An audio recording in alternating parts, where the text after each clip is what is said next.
one company who has switched 100% away from coal to renewables is ScottishPower. It's the first and it's one of the fully integrated energy companies in the UK. And the CEO, who's called Keith Anderson, he said to me, you know what, we need to look beyond this. This is still very important, even if those big powers, those key players like India, US and China, Australia, haven't signed up yet. The thing with COP is, I think what we need to look at is get away from thinking it's all about one big, significant, massive announcement. It's about taking it step by step, keep moving forward. And the important thing is to keep moving forward even after COP finishes. What we can't do is have lots of announcements, and then stop, and then wait for another year. We just need to keep moving and keep moving and keep moving.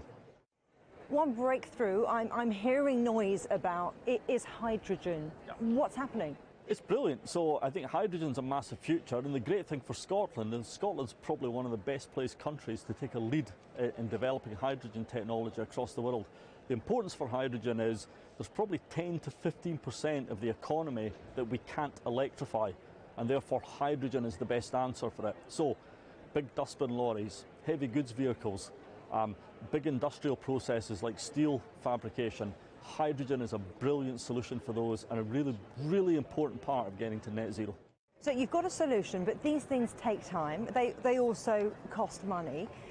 To what extent do you think that the energy transition's maybe being derailed a little bit by the energy crisis? It's not. The important thing is for us to keep focusing and keep driving. The great thing is the UK's put 2050 net zero into legislation.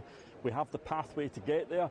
And the other big important thing is we have all of the technology available to us today to get to net zero. So it's now just about speed, speed, speed. We need to go faster and do more. Okay, so what's stopping you?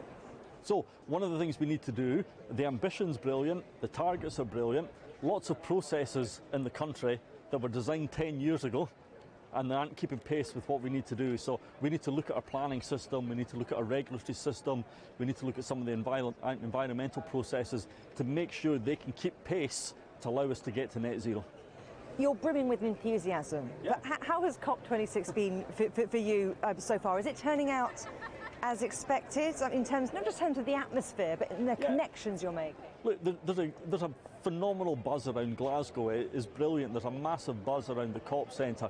And I think people are realising it's not about big, massive announcements. It's about lots of steady progress, lots of good progress, and we're seeing that with the announcements that have come out. The connections are brilliant.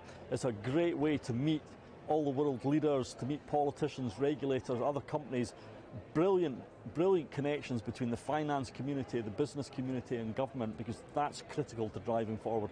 Sounds a little bit like you're trying to manage my expectations here. Don't expect any more big announcements. Oh, I think there'll be more announcements. I'm sure there are going to be more announcements, but I think the biggest differentiator with COP26, if you compare it to what's happened before, is the finance community are fully bought in and focused. The business community are fully bought in and focused on delivering it. Citizens, people, you see everybody engaged with wanting more renewable energy and tackling climate change, and that is one of the most powerful ways of pushing governments and getting more change.